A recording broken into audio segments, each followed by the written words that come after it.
Bé, a part d'estar molt content de tenir-te aquí, a l'escenari Joan Brossa, però com se't va ocórrer fer un espectacle així de ventriloquia? Bé, que m'ho preguntis tu també té una mica de delicte, perquè tens una mica de culpa d'això, perquè a mi m'encantava venir a fer un espectacle amb les dates aquestes de Nadal i tal, una cosa familiar per tots, i quan tu vas dir, escolta'm, i si ho enfoquem molt de cara a la ventriloquia, ja que tu fas màgia i ventriloquia, i vaig dir, bueno, doncs farem aquest espectacle que, per qui ho pregunti, diu, és un espectacle de màgia, doncs home, ni sí ni no. I de ventriloquia vaig dir, doncs, ni sí ni nots, no? I aquest és el nom que li hem posat, ni sí ni nots, i explicarem una mica d'història de ventriloquia, traurem ninos molt divertits i tal. I tu abans que jo faràs el teu nou espectacle de màgia, amb algunes sorpreses meravelloses que jo no puc dir, però que són fantàstiques. Bueno, no sé. Explica alguna cosa.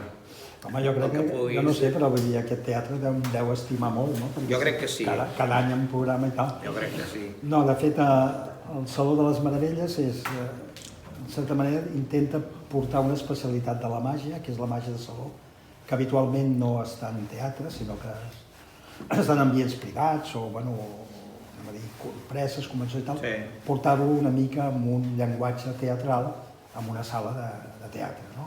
Aquest és una mica l'objectiu, no? I després, bueno, doncs, en certa manera, jugar tot aquests sets i uts que té el teatre de baixar una mitja part, que puguin passar números visuals que habitualment no els pots fer i que puguin passar també números que hi hagi la participació del públic, no? Això serà el Saló de les Meravelles perquè es veuran meravelles. Sí, sí. I avui en dia crec que la participació del públic, i més si és de manera superelegant com ho fas tu, crec que és quasi imprescindible en un espectacle de màgia. Avui en dia la participació és... Home, sí, perquè de fet la participació del públic per mi té dues vessants. Aquí la màgia de saló no és tant perquè hi ha, sinó que automàticament quan portes una persona en un teatre gran, quan portes una persona dalt de l'escenari al teu costat i que està molt al teu costat, és com si tot el teatre el tinguessis al teu costat, o sigui, és el testimoni viu de tota una gran platea que la tens, no? Per tant, sempre que, i quan vas a treballar a grans auditoris, a vegades, evidentment, es fa imprescindible la pantalla, típica pantalla de televisió, però moltes vegades, i amb això hi ha molts exemples, només el sol fet de tenir una persona, aquella persona és la que identifica tot el teatre, no? O sigui que ja està, no? Perquè, parlant de màgia, no? No és només el teu, això, ni sí ni nots, ni sí màgia ni no màgia.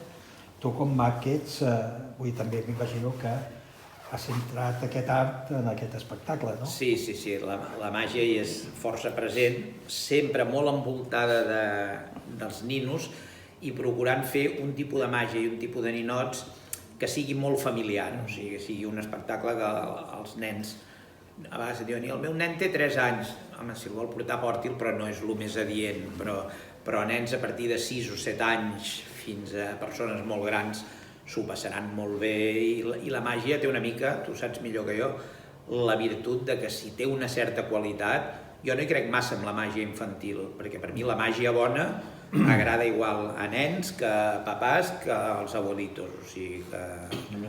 Avui en dia, parlant d'això de màgia infantil o pels infantils, realment el panorama del teatre o de l'espectacle per infantils s'ha canviat completament, perquè vas a veure muntatges dedicats, com dius, teatre familiar o teatre infantil, que no tenen res que baixar a un muntatge teatral per gent adulta, no?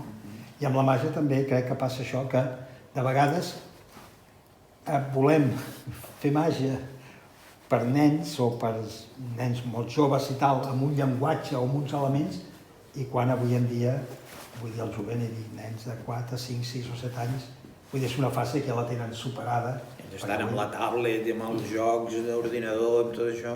I per tant crec que està molt bé el que no s'identifiqui amb dir faig una màgia infantil, sinó és una màgia familiar, que vol dir que abarca unes edats des de, no sé, 7 anys, que seria, o 6 anys, fins a l'hora de 100 anys.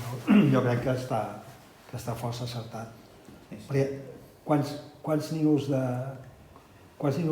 treus en l'espectacle? Doncs mira, en sortiran 5 o 6 ninos diferents, que és força. I fins i tot, el que sí que miraré bastant és com que hi haurà una certa part d'improvisació, només hi ha una part cap al final que hi ha un nino que podrà variar d'un dia a un altre. O sigui, si un dia hi ha molta més gent gran, trauré un nino en aquell moment de l'espectacle, i si és un dia que hi ha molts nens, trauré un que és molt, molt divertit pels nens més petits. O sigui, fins i tot el farem una miqueta a mida, tot això, i esperar que ens vingui força gent, tant a tu com a mi, que estarem al mateix espai. Perquè el treballar amb tants ninos diferents, i que m'imagino que cada nino té la seva personalitat, en aquest cas, el ventríloc també té el repte d'anar canviant, no? Perquè, com molt bé dius tu, vull dir, és donar vida, o sigui, no és tant sinó que es parli o que es mogui la boca, sinó que aquell nino tingui la vida, no? Llavors, imagino, per lo que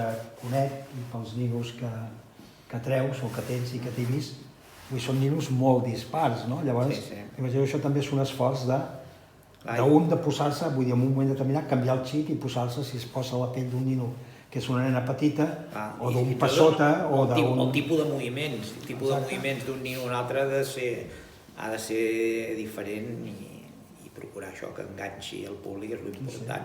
Tant els ninos com els jocs de màgia, l'important és que enganxin, i d'un espectacle, doncs que el minut número 3 de l'espectacle que ja tinguis a la gent enganxada, perquè els primers minuts ja saps que són els fonamentals, no? Els primers i els últims, si van bé, el del mig ja... Clac, no? La tècnica del Fumanchu que en deia.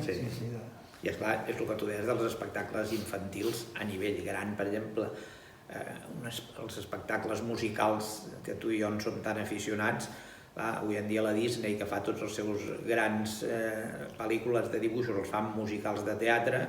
Doncs clar, dius, això, l'Aladín, és un espectacle per nens? Sí, però és un espectacle meravellós, supermàgic.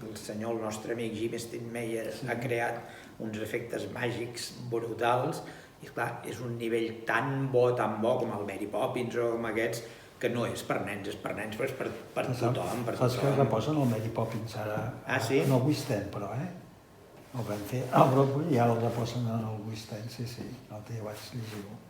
És fantàstic. A Madrid deien que el volien portar, però em sembla que tenien algun problema d'alçades d'escenari per col·locar el Mary Poppins. És una mica complicat també el muntatge. Sí, és bastant. L'has vist tu, el Mary Poppins? Sí, és fantàstic. El Mary Poppins l'únic d'això de volar per sobre el públic, però bueno. Sí. No, és una meravella, i a més l'ambientació que fan de decorats realistes a decorats de dibuixos animats, quan els pingüins, que et recorda la pel·lícula perfectament. És que és increïble, és una meravella. Ja molt amb el Charlie i la fàbrica de xocolata. Aquest no l'he vist, ja sé que és molt bo. Bueno, ja no el fan, ja sí que el vaig veure, i el repte era com coles traspassar el que havies vist a la pel·lícula, posar-ho en un escenari, no? Els ascensors que baixen, els que surten i tal. I veritablement, bueno, clar, el Sam Mendes no és qualsevol, no? I, bueno, realment és allò que dius, ostres, si no, m'era igual veure la pel·lícula que veure el musical, perquè quasi aconseguien el mateix efecte que amb el cinema. La pena que tenim com a amants dels musicals i de la màgia és que al final no hagi tirat endavant el musical de Houdini, que tant se n'ha parlat i tants milions es havia invertit en la preproducció. L'any 2014 es tenia que estrenar i el feia el Hugh Jackman. Sí.